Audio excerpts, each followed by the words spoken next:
अस्सलाम वालेकुम फ्रेंड, खुशामदीद है आपको डीजे न्यूज़ इन्फो चैनल में। मैं उम्मीद करता हूं कि आप सब खैरियत से होंगे। अल्लाह के फजलो करम से दोस्तों मैं भी खैरियत से हूं।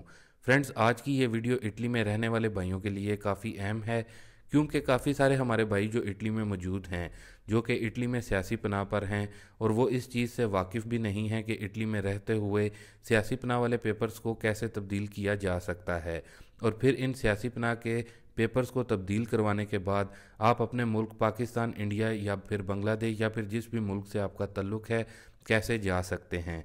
तो दोस्तों, हमारी आज की ये वीडियो ऐसे तमाम भाइयों के लिए काफ़ी हेल्पफुल साबित होगी। तो बराए मेहरबानी अगर इससे फ़ायदा हासिल करना चाहते हैं तो वीडियो को मुकम्मल आखिर तक ज़रूर देखना, और अगर हमारी इन्फॉर्मेशन अच्छी लगे तो इसको आगे अपने दोस्तों के साथ भी मज़ीद शेयर करना। तो चलिए दोस्तों, वीडियो को शुरू करते हैं।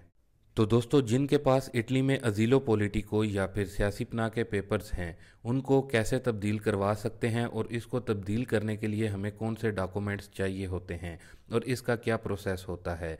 दोस्तों, मैं यहाँ पर आपको ये वाज़िया करता चलूँ कि अजीलो पॉलिटिको में कुछ ऐसे किस्म के पेपर्स भी मौजूद हैं जिन पर आप अपने मुल्क में नहीं जा सकते, क्योंकि अगर आपके पास असाइलम के वो डॉक्यूमेंट्स हों तो इस पर आपको इजाज़त नहीं दी जाती कि आप अपने मुल्क में जाएं। तो दोस्तों, अगर आपके पास ओमानतारियो की सजोरनो है या फिर सुसादारिया की सजोरनो है तो आप इसको तब्दील करवा सकते हैं। और फिर अगर आपके पास रिफोजातो की सजोरनो है तो मेरी आपसे यही गुजारिश होगी कि आप इसको ना ही तब्दील करवाएं, यानी कि इसको नॉर्मल ना करवाएं, क्योंकि उस पर आपको ये फ़ायदा होगा कि जब आपके रेजिडेंसा को इटली में 5 साल मुकम्मल हो जाते हैं तो आप इटली की नेशनलिटी के लिए अप्लाई कर सकते हैं। तो चलिए दोस्तों, एक बार जान लेते हैं कि सियासी पनाह की सजोरनों को यानी कि डॉक्यूमेंट्स को नॉर्मल करवाने के लिए क्या चीज़ें दरकार होती हैं। तो दोस्तों, इसमें फ़र्स्ट ऑफ़ ऑल आपके पास परमेसो दी सजोरनो होनी चाहिए जो कि वैलिड हो। उसके बाद ओस्तासा दी सनातारिया आपके पास मौजूद होना चाहिए। फिर जो कोदीचे फिस्काले है वो ओरिजिनल होना चाहिए। और दोस्तों, इन तमाम डॉक्यूमेंट्स की एक अदद फ़ोटोकॉपी भी आपके पास मौजूद होनी चाहिए। फिर आपका रेजिडेंसा बना होना चाहिए। अगर किसी वजह से रेजिडेंसा मौजूद नहीं है तो आप हॉस्पिटी पर भी अप्लाई कर सकते हैं। और फिर अगर आप हॉस्पिटी पर किट भरना चाहते हैं तो जिसकी भी हॉस्पिटी आपने लगानी है तो उस घर का कॉन्ट्रैक्ट भी आपके पास मौजूद होना चाहिए, या फिर उस घर के कॉन्ट्रैक्ट की फ़ोटोकॉपी भी आप इस्तेमाल कर सकते हैं। दोस्तों, मज़ीद 4 आपके लेटेस्ट फ़ोटोग्राफ होने चाहिए जो कि सफ़ेद बैकग्राउंड के साथ हों। फिर इसके साथ 16 यूरो की मार्का दी बोलो अटैच करनी है। और फिर आपके कमीशन की फ़ोटोकॉपी यानी कि जो आपका इंटरव्यू है उसकी एक कॉपी, मज़ीद किट जो कि आपको पोस्टे से लेनी होगी जिसको आपको ख़ुद ही फिल करना होगा। और फिर सबसे ख़ास और ज़रूरी चीज़ काम का कॉन्ट्रैक्ट है। अगर आपके पास काम का कॉन्ट्रैक्ट नहीं है तो ऐसे में दोस्तों फिर आप अप्लाई नहीं कर सकते। दोस्तों, वाजिया रहे कि आपके पास कोई पक्का कॉन्ट्रैक्ट होना ज़रूरी नहीं है। नॉर्मल कॉन्ट्रैक्ट भी है तो वो भी चलेगा, चाहे 6 माह का हो या फिर साल का हो। और फिर आपके पास आउटो सर्टिफिकातो दी रेजिडेंसा होना चाहिए। ये उस सूरत में होना चाहिए कि अगर आपका रेजिडेंसे पर आप सजोरनों को अप्लाई कर रहे हैं। अगर हॉस्पिटी पर करते हैं तो फिर आपको आउटो सर्टिफिकातो दी रेजिडेंसा की ज़रूरत नहीं है। इसके अलावा दोस्तों, एक और फॉर्म है जो कि कस्तूरे वाले आपसे पूछ सकते हैं, जिसको मदेलो ऊनीला कहते हैं।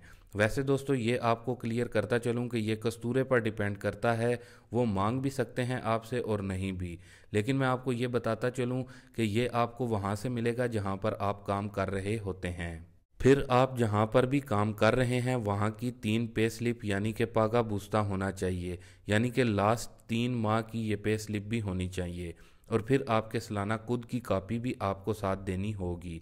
यहाँ पर यह वाजिया रहे कि खुद की कोई लिमिट नहीं रखी गई कि कम है या फिर ज़्यादा है। तो दोस्तों, जब ये तमाम डॉक्यूमेंट्स आपके पास हो जाते हैं तो आपने पोस्टे से किट लेकर इनकी फ़ोटोकॉपीज़ को अटैच करके, और जब किट को फिलअप करना है उस पर एक वाजिया ऑप्शन मौजूद होता है कन्वर्ट का, उस पर आपने मस्ट भी टिक करना होता है। उसको टिक करना इसलिए ज़रूरी है क्योंकि आप अपने पेपर्स को चेंज करवा रहे हैं। दोस्तों यहाँ पर आपको एक और चीज़ क्लियर करता चलूँ कि आपके पास अपना ओरिजिनल पासपोर्ट भी मौजूद होना चाहिए। तो दोस्तों इन तमाम चीज़ों को मुकम्मल करके आपने पोस्ते में ये जमा करवा देनी है। दोस्तों वाजिया रहे कि इसकी कुछ फ़ीस भी होती है जो कि 100 यूरो से लेकर 180 यूरो तक होती है। ये भी आपके कमूने पर डिपेंड करता है कि आपके कमूने में कितनी फ़ीस है। तो दोस्तों ऐसे फिर आपको उधर ही कस्तूरे में फ़िंगर के लिए डेट दे दी जाएगी। जब आपने कस्तूरे में फिंगर्स के लिए जाना है तो आपके तमाम जो डॉक्यूमेंट्स हैं वो भी आपके साथ होने चाहिए। तो दोस्तों जब कस्तूरे में फिंगर्स हो जाएंगे तो 4 से 5 माह के दरमियान में आपको आपकी परमेसो दी सजोरनो दे दी जाएगी।